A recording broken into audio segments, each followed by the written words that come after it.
sem o esforço coletivo que envolveu a todos, com exceção dele.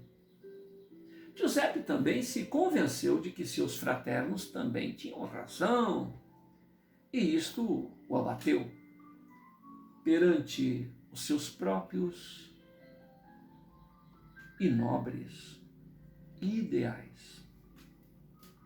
Página 14, Diná tenta reanimar Giuseppe e continuar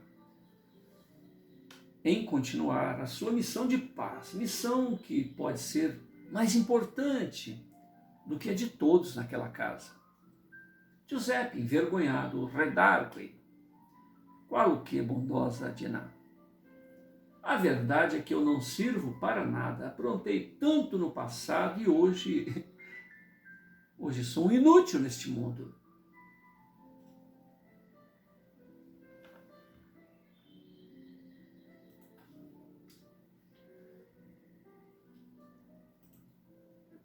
Espero que Jesus se apiede de minha pobreza espiritual, me tirando daqui o mais cedo possível, afinal, eu estou envergonhando, estou perturbando todos vocês.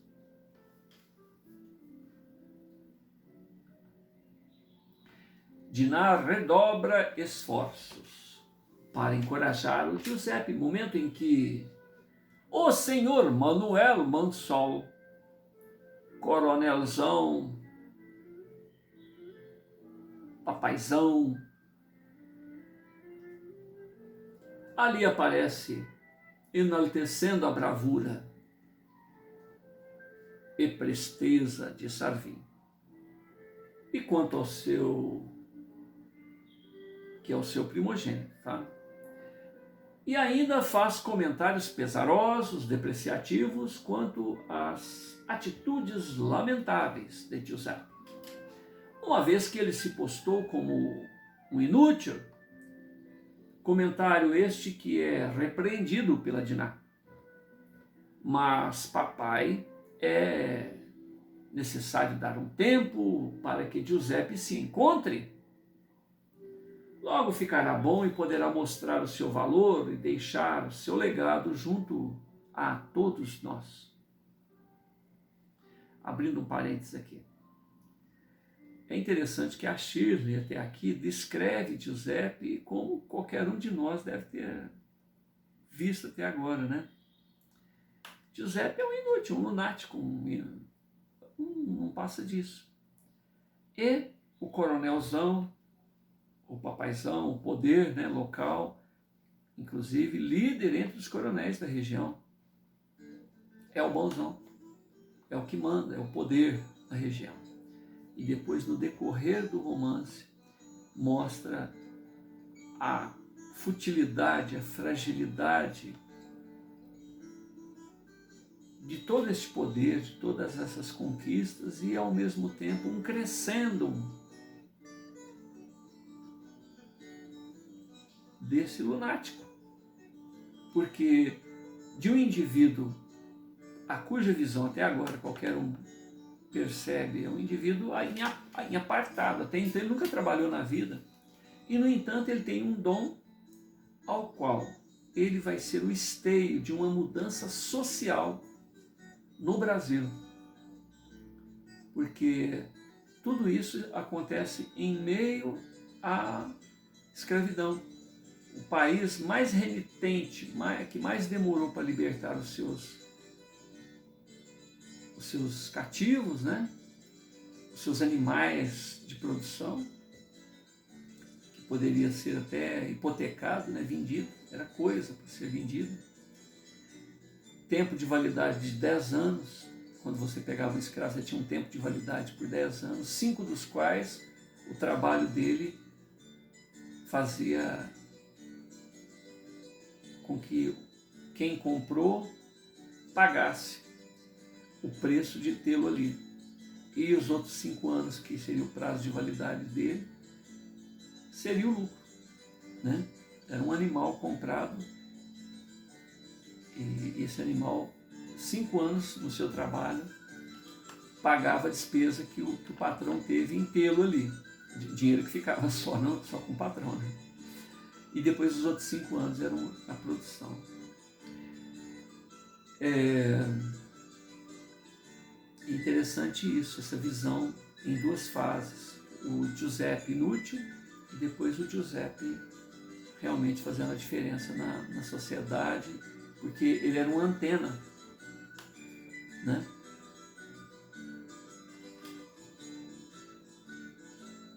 Para com o mundo mais alto. Ao ouvir estas considerações da Dinar, o senhor Manuel Mansol se limita a externar um largo, sarcástico sorriso e comenta: quem sabe ele ainda se supere, faça diferença e nos surpreenda. Dito isto, o senhor Manuel Mansol se retira da presença dos filhos, ainda com um sorriso irônico, pensativo quanto ao ponto de vista de sua amada filha. Mais à frente ele sacode a cabeça, como a expulsar tais conjecturas, e diz para consigo próprio: Giuseppe igual a Sarvin? Qual o quê? Muita diferença. A mãe dos adolescentes, senhora Felina Mansol, estava à frente do espelho, admirando o próprio corpo. E também refletia.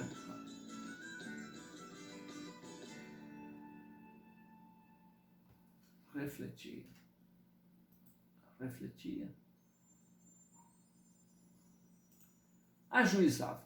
Fica melhor. A mãe dos adolescentes, senhora Felina, estava à frente do espelho, admirando o próprio corpo, e também ajuizava a respeito dos acontecimentos do dia, quando se espanta ao perceber algumas rugas no pescoço.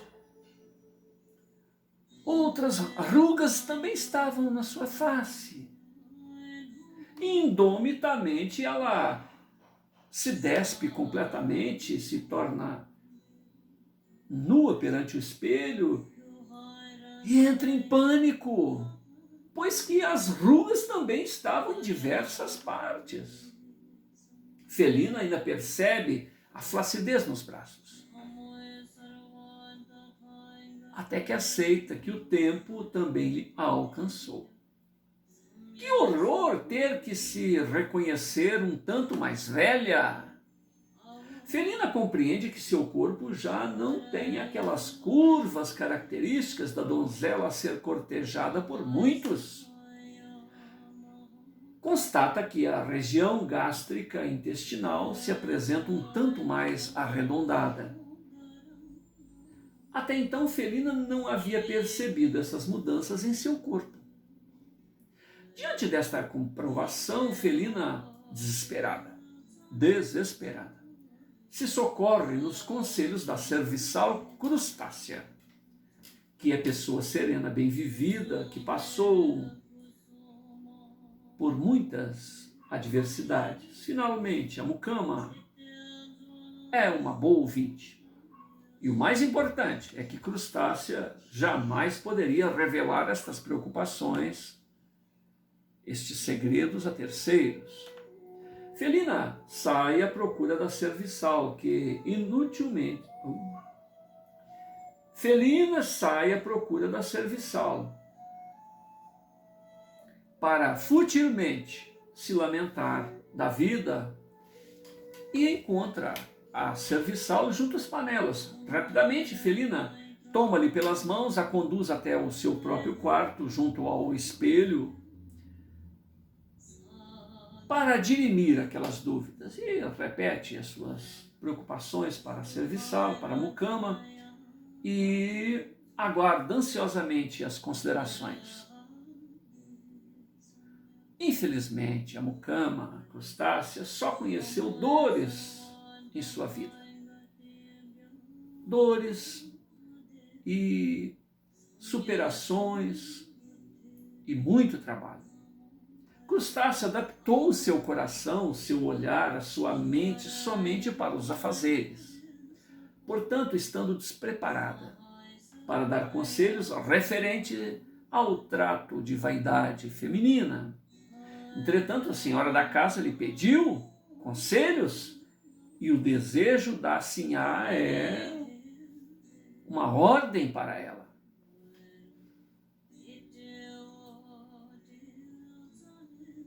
Página 15. Então Crustácia se esforça por resgatar a sua feminilidade. Dá uma boa olhada no corpo da patroa e afirma: Sinhá, a senhora é a mulher mais bonita que eu já vi.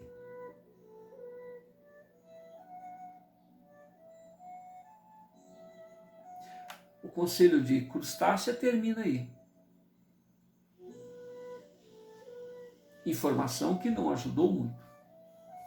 Diante deste lacônico comentário, Felina percebe que a servidora pouco entendia das vaidades femininas.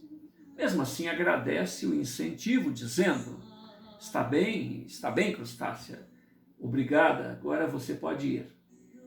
Crustácia retorna aos seus afazeres, fechando a porta do quarto, balançando a cabeça, falando sozinha. Entretanto, enquanto isto, Felina continua com as suas preocupações de mulher e reconhece que as marcas do tempo estão presentes no seu corpo.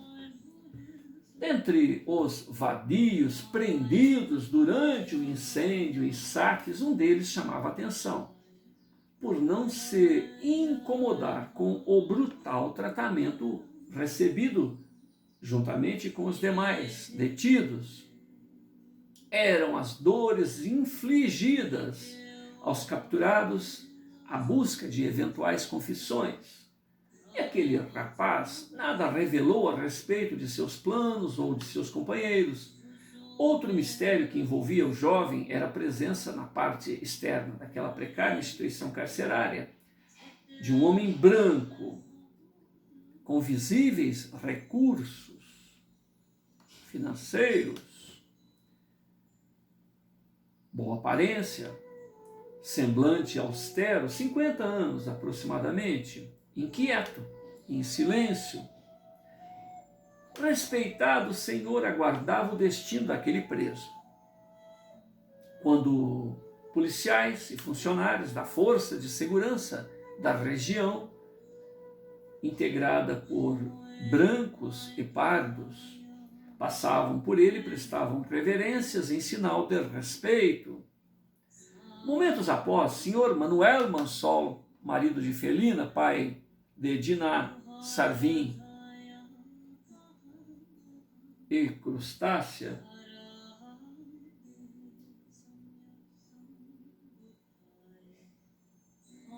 chega em uma carruagem e a estaciona em frente à casa de detenção.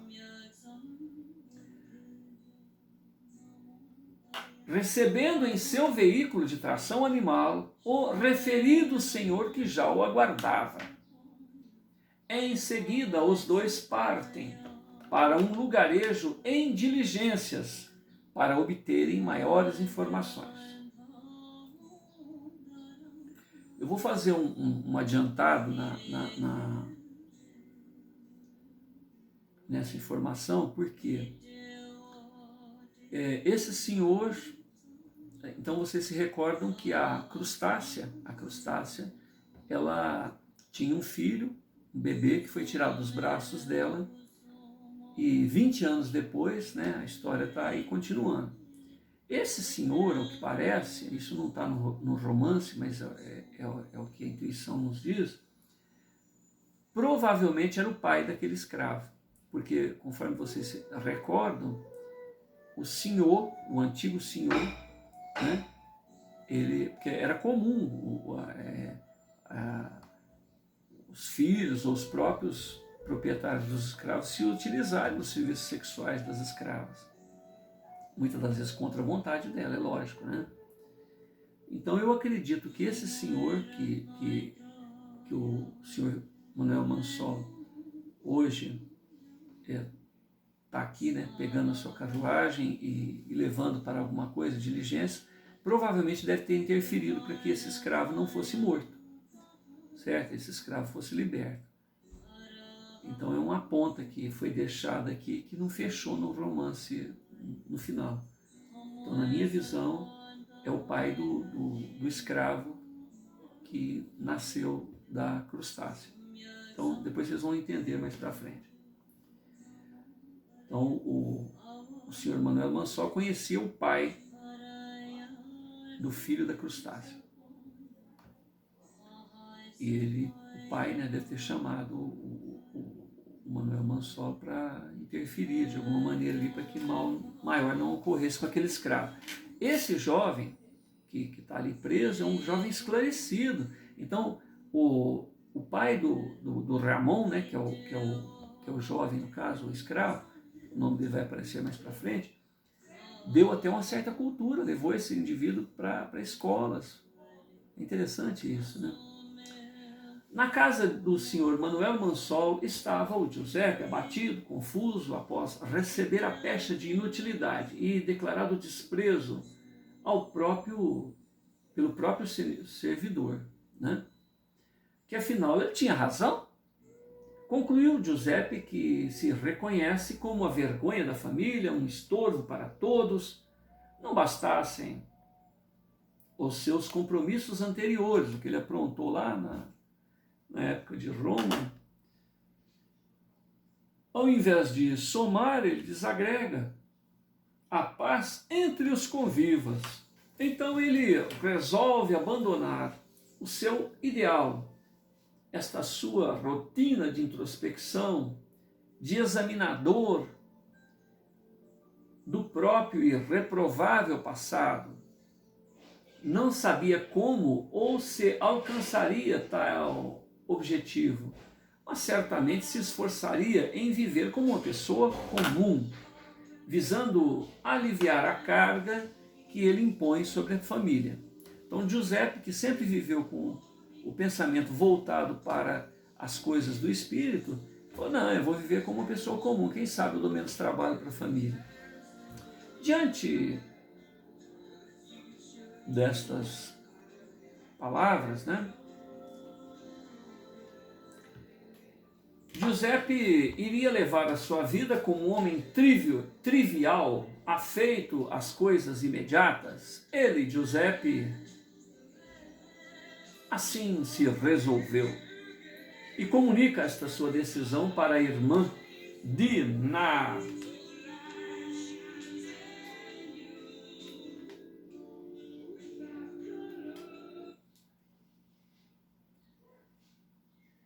Que o repreende. Ela o conhece profundamente e suas nobres intenções, então ela redargue, querido mano Giuseppe, onde está o seu juízo de valores? Onde está a sua fé em Deus? Não reconhece que seu destino é outro? Não percebe que as pessoas, de um modo geral, já precisam e precisarão ainda muito mais de você? Oh, não, querido humano. Você deve sequer cogitar em abandonar os dons que lhe foram agraciados pela providência divina. Então, todos nós temos essa fase, olha que interessante. O indivíduo tem uma visão espiritual das coisas, tem o tempo para produzir. Vamos lembrar de Jesus. Jesus, esse ser divino que fez a Terra, que cuida de mais 4 ou 5 planetas aí, que nos deu a oportunidade de trazer a sua lição imortal de amor. A gente tem informações dele na sua primeira infância, onde ele mostra já a sua genialidade, a sua grandeza, a sua nobreza espiritual e pede ao Pai, né, que lhe ensine, né, o ofício de carpinteiro. E depois, aos 30 anos, dos 30 aos 33 anos, ele deslancha, né? Assim é a vida desses seres especiais. Em pouco tempo, em pouco prazo, eles mudam a história do planeta. Jesus mudou. A vida na Terra é antes e depois da chegada de Jesus. Tanto é que o tempo começou a ser contado novamente, né? 2020, depois de Cristo. Muito embora haja aí um erro de 4, 5 anos, 6 anos, de 4 a 6 anos, né? Em relação ao levantamento histórico de quando foi a data exata, né, do Cristo. Então, quando a gente se refere a Jesus há 2.000 anos atrás, 2.020 anos atrás, não é exatamente assim. É 2024, 2026, 2025. Né? Nós temos que lembrar, eu estou com 63 anos, nós temos que lembrar que quem tinha 80 anos, 70 anos aproximadamente, era tudo analfabeto. Na minha época, quando eu fazia o curso primário, junto comigo ali haviam adultos sendo alfabetizados. Estava no primário, tinha primeiro ano, segundo ano, era uma classe mista com adultos. E era muito importante. E desde essa época eu percebi que a vida a dois, né, o casamento, tudo, cobra muito da pessoa. Então, é complicado. Para que você tenha um desempenho, você tem que ter uma exclusividade para aquele tipo de... Né? Então é por isso que a vida desses seres especiais geralmente tem acompanhado de um celibato, não todos, mas é acompanhado de um celibato, é acompanhado de uma vida diferente da rotina das pessoas em comum, para esses seres especiais. Né? Agora, para nós outros, né, os beneficiários desses seres especiais, é cuidar do próprio trabalho. Hoje o grande desafio não é socorrer o outro, é socorrer a si próprio. O nosso desafio atual é nos socorrermos, é nos melhorarmos dentro da nossa capacidade de reconhecer que os nossos equívocos, nas nossas decisões, em outras palavras, a falta de amor, a falta de aplicar isso que Jesus vem ensinar no nosso dia a dia.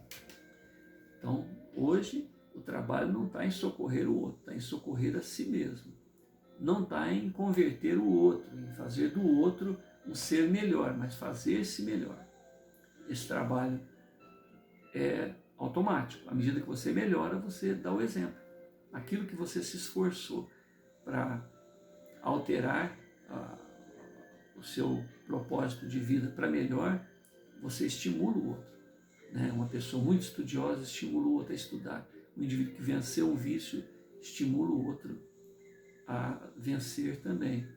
Toda a nossa conquista serve de exemplo. E é nesse sentido que nós podemos socorrer as outras pessoas. Dedicando mais a nós mesmos, fazendo-nos melhores, vencendo nós mesmos, né? Vencendo o estágio anterior em que nós estávamos, nós iremos estimular muitas outras pessoas.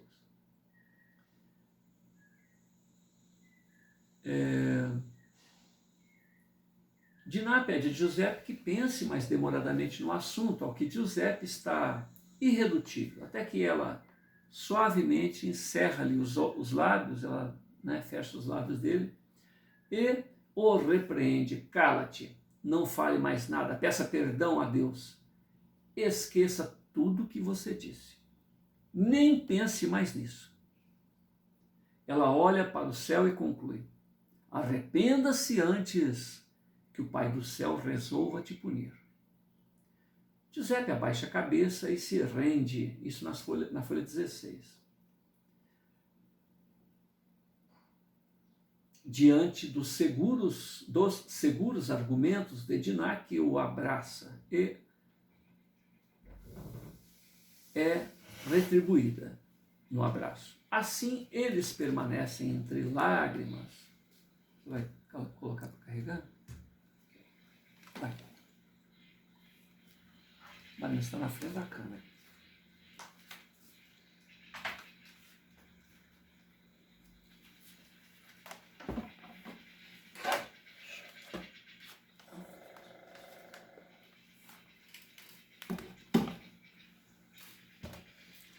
Giuseppe abaixa a cabeça e se rende diante dos seguros argumentos da Diná, que o abraça e é retribuída. Assim eles permanecem entre lágrimas, até que um clima de dever cumprido e paz legítima os alcança. Ambos sabem da importância da presença de indivíduos com dons especiais, com dons semelhantes ao que Giuseppe possui aqui neste chão da terra, pessoas conscientes, operantes, destemidas, tendo em vista a perturbação de cada época, o desespero em que se está mergulhado. Entretanto, tal empreitada exige o servir com renúncia, perseverança, tendo em vista que as ingratidões e incompreensões não irão faltar. Os filhos do século, irmãos de jornada carnal, em sua grande maioria observam a rotina da vida com extremada superficialidade. Giuseppe anua e concorda, é verdade, tudo o que você me disse, mana. Desculpe o desgaste que lhe causei, estou muito grato por me despertar. Alegres, os jovens elucubram a respeito da missão de Giuseppe, que repentinamente desfalece. Desta vez, com fenômenos inovadores, o que causa maior preocupação em Diná. A princípio, Giuseppe bate com o crânio no assoalho de madeira. Diná, até então acostumada com o fenômeno, lhe ampara a cabeça, se utilizando de um travesseiro para que não se fira durante as contrações musculares involuntárias. Giuseppe perde a respiração e o batimento cardíaco, adquirindo um aspecto cadavérico, ao que Diná pede ajuda aos demais familiares e ninguém lhe dá atenção. Ela entendeu que os demais domésticos preferem que Giuseppe morra durante um destes eventos, aliviando a carga de todos. Diná continua com os cuidados com o irmão e observa que a epiderme dele se modifica da cor branca para a cor negra, o que lhe causa maior espanto, porque até então isto nunca ocorrera. Diná reafirma um pedido de socorro, no que é novamente ignorado. Novamente é ignorado. Ninguém socorre o Giuseppe. Ela receia que Giuseppe tenha se ferido gravemente com a queda, tenta levantá-lo, mas suas forças são insuficientes. Resta-lhe aconchegá-lo ao colo e, nesta oportunidade, o ouve falando numa língua estranha ao que ela entendeu como irmãos em Deus, seguido das palavras paz. Diante do ocorrido, ela percebe que tudo está bem com seu irmão. Ela foi surpreendida por mais uma característica do dom que ele recebeu de Deus. Ela fica em dúvida se continua aquele diálogo com o mensageiro do Eterno ou com o irmão nas limitações de seu corpo frágil. Ela resolve aguardar os acontecimentos. E o tempo que parece congelado entre Diná e seu irmão, inquieta diante do silêncio, naquele tempo que parece infinito, enigmático, Diná se arrisca perguntando: o que é, amigo? Que você vê? Tu és de paz? és tu de paz? Giuseppe se mantém em silêncio.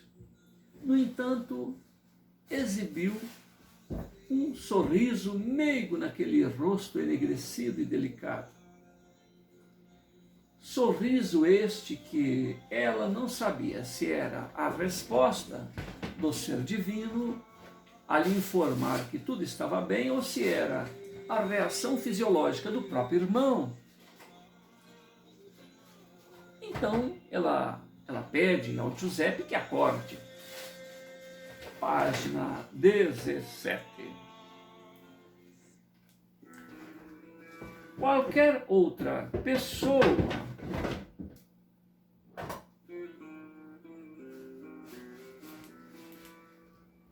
naquela situação acharia que Giuseppe havia morrido, devido ao seu aspecto cadavérico, mas diante do acontecido, Dinah se recompõe. Ato contínuo, ela observa Giuseppe retornando a sua tez rósea, seu rosto delicado e a meiguice que o caracteriza. Dinah não se contém entre o choro de alívio e o esgar de felicidade. Passa a insistir com Giuseppe que retorne ao seu corpo físico. Ela diz: Giuseppe, querido irmão, por favor, acorde. Pouco a pouco, Giuseppe desperta de um profundo sono, até que chegue ao seu estado normal. Diante daquela experiência, Dinah afirma: querido irmão, Giuseppe, só agora consigo avaliar o quanto você tem sofrido. Com tudo isto, perdoe-me pelas tantas vezes que critiquei o seu comportamento. Eu te prometo, Giuseppe, querido irmão, que tudo farei para ajudá-lo. Falarei com mamãe, falarei com papai, falarei com Sarvin, com tia Norma. Eles irão entender. Agradecido pelo carinho, atitude protetora da irmã caçula, Dinah, mas ciente das dificuldades que certamente ela encontrará nesta empreitada, Giuseppe retribui o esforço de Dinah com um generoso sorriso. Em seguida, Giuseppe, abraça a sua irmã caçula e diz: querida maninha, não se preocupe, eu não sofro, não dói, não tenho visões aterradoras, por isso não se aflija desnecessariamente. Quanto a falar com o restante da família, eles já têm opinião